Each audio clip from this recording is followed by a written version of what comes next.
America और चीन के बीच दुश्मनी जग जाहिर है। दोनों देश एक दूसरे को नीचा दिखाने में कोई कसर नहीं छोड़ते हैं। दोनों देश की एक दूसरे से आगे निकलने की रेस लगी रहती है। लेकिन इस बीच अमेरिकी राष्ट्रपति डोनाल्ड ट्रंप और चीनी राष्ट्रपति की फोन पर लंबी बातचीत हुई है।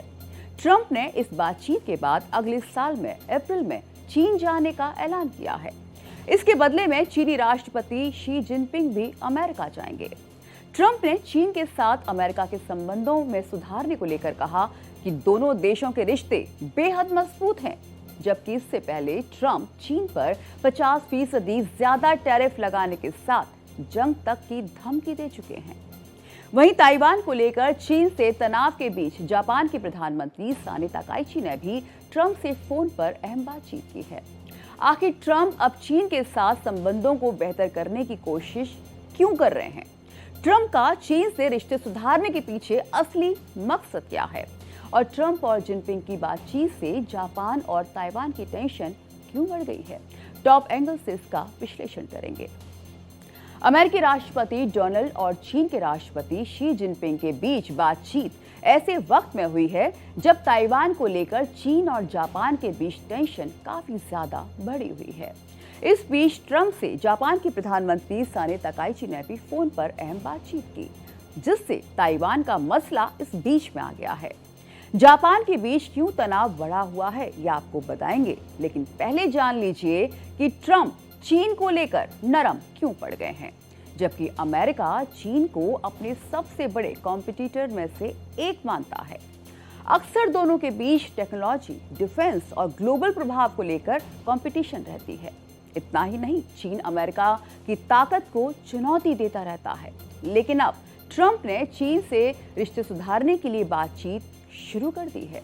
इसकी शुरुआत साउथ कोरिया में डोनाल्ड ट्रंप और शी जिनपिंग की बैठक से हुई थी। इसमें टैरिफ के मुद्दे पर बात बनी, तो वहीं ट्रंप के लिए सरदर्द बनी सोयाबीन की खरीद भी फिर से शुरू होने पर सहमति बनी थी। तब अमेरिकी राष्ट्रपति ने इस बारे में बताते हुए कहा था कि चीन के टैरिफ को 10% कम करते हुए 57% से 47% किया जाएगा। इसी को लेकर ट्रंप और जिनपिंग के बीच फोन पर बातचीत हुई, जिसे लेकर डोनाल्ड ट्रंप ने जानकारी दी। वे चीन की यात्रा के कुछ समय बाद अमेरिका में शी जिनपिंग की मेजबानी करेंगे। ट्रंप ने बताया है कि उन्होंने अगले साल के आखिर में चीन के राष्ट्रपति शी जिनपिंग को अमेरिका की राजकीय यात्रा के लिए आमंत्रित किया है। दोनों नेताओं ने फोन कॉल पर यूक्रेन, फेंटेनाइल और सोयाबीन जैसे मुद्दों पर चर्चा की। जिनपिंग के साथ बातचीत के बाद ट्रंप ने कहा कि चीन के साथ हमारे संबंध बेहद मजबूत हैं। इसके पहले चीन ने भी ट्रंप और शी जिनपिंग के बीच बातचीत की जानकारी दी थी। चीन ने कहा था कि दोनों नेताओं ने व्यापार, ताइवान और यूक्रेन पर चर्चा की है। साथ ही चीन ने ताइवान को लेकर भी अपना रुख साफ कर दिया है। चीन ने 2 टूक कहा है कि ताइवान हमारा होगा और यही उसका भविष्य है। शी जिनपिंग ने ट्रंप से बातचीत में कहा कि अमेरिका और चीन ने दूसरे विश्व युद्ध में कंधे से कंधा मिलाकर फांसीवाद और सैन्यवाद के खिलाफ लड़ाई लड़ी थी। इसीलिए ताइवान का चीन में विलय पोस्ट वॉर इंटरनेशनल ऑर्डर का हिस्सा है।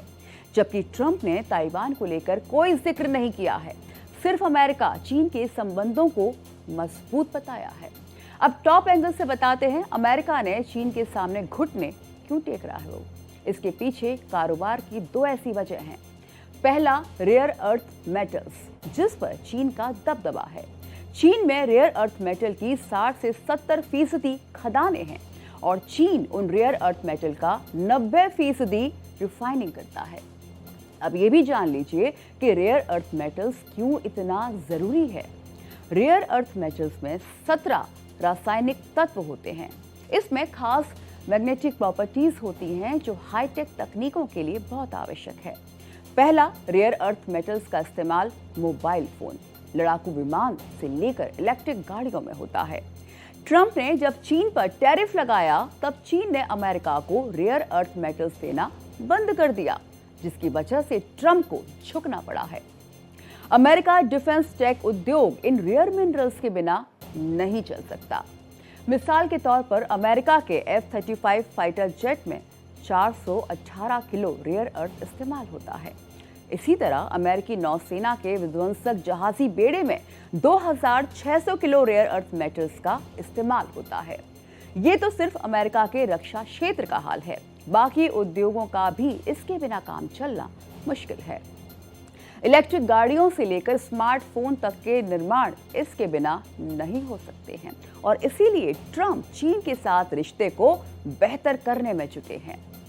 ट्रंप का चीन से संबंधों को बेहतर करने की दूसरी वजह क्या है? वो है सोयाबीन। ट्रंप के टैरिफ वॉर के बाद चीन ने अमेरिका से सोयाबीन की खरीद पे रोक लगा दी। चीन की तरफ से एक भी टन सोयाबीन ना खरीदने के फैसले ने अमेरिका को परेशान कर दिया है। चीन के इस फैसले से अमेरिकी किसानों की टेंशन बढ़ गई है। चीन दुनिया का वो देश है जो सबसे ज्यादा सोयाबीन का आयात करता है। इस साल अमेरिकी सोयाबीन का चीन को 18 अरब डॉलर निर्यात हुआ है। बीते साल अमेरिका ने करीब 24.5 अरब डॉलर मूल्य का सोयाबीन निर्यात किया था। 2023 में अमेरिका ने 25 अरब डॉलर का सोयाबीन निर्यात किया था। ट्रंप अब चीन से रिश्ते सुधारकर सोयाबीन के निर्यात को फिर से बढ़ाना चाहते हैं, लेकिन चीन अमेरिका के बीच संबंधों में सबसे बड़ा रोड़ा ताइवान है। ताइवान को लेकर चीन और जापान के बीच तनाव इस कदर बढ़ा हुआ है कि दोनों ही देश युद्ध जैसी तैयारी में लगे हैं और समंदर में ताकत दिखा रहे हैं। इसकी शुरुआत जापान की नई प्रधानमंत्री सना ताकाइशी के एक बयान से शुरू हुई है। सना ताकाइशी ने कहा था कि अगर चीन ताइवान पर हमला करता है तो जापान अपनी रक्षा के लिए सेना भेज सकता है, लेकिन इससे चीन आग बबूला हो गया है। चीन ने जापान को वार्निंग दी है कि जापान अगर ताइवान के मामले में दखल देगा तो उसे बुरी हार मिलेगी। इसके बाद चीन और जापान जंगी जहाज समंदर में ताकत दिखाने लगे हैं। जापान की नई प्रधानमंत्री साने ताकाइची चीन के साथ रिश्ते को लेकर पहले से ही मुखर रही हैं। ताइवान विवाद के साथ साथ कुछ और आइलैंड्स को लेकर चीन और जापान का विवाद रहा है, जिसे लेकर ताकाइची का सख्त रुख है। वो पीएम बनने से पहले ही दुनिया देख चुकी है।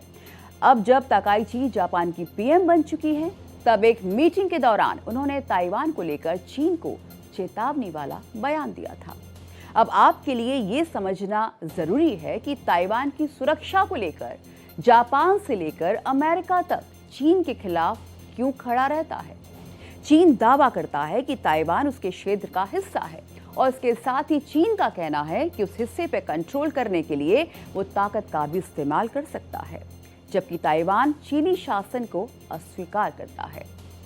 ताइवान ने जरूरत पड़ने पर अपनी रक्षा करने का संकल्प लिया है।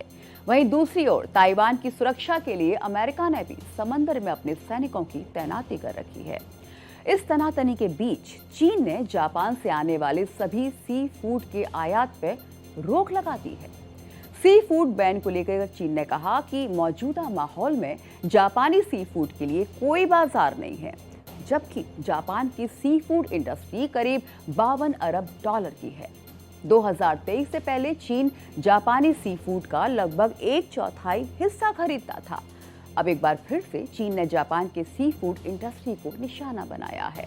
इतना ही नहीं, चीन ने जापान घूमने वालों को चेतावनी भी जारी की है कि वे जापान की यात्रा से बचें। अब सवाल यह है कि ट्रंप किसके पाले में खड़े हैं। ट्रंप चीन के साथ वर्चस्व की लड़ाई के बाद ग्लोबल इकोनॉमी के लिहाज से उससे कभी भी दूरी नहीं बनाना चाहते। रूसी तेल की खरीद के मामले में भी ये बात दुनिया देख चुकी है। हालांकि जापान की पीएम ने कहा है कि ट्रंप उनके बहुत अच्छे दोस्त हैं, पर ट्रंप की दोस्ती अक्सर खतरनाक होती है।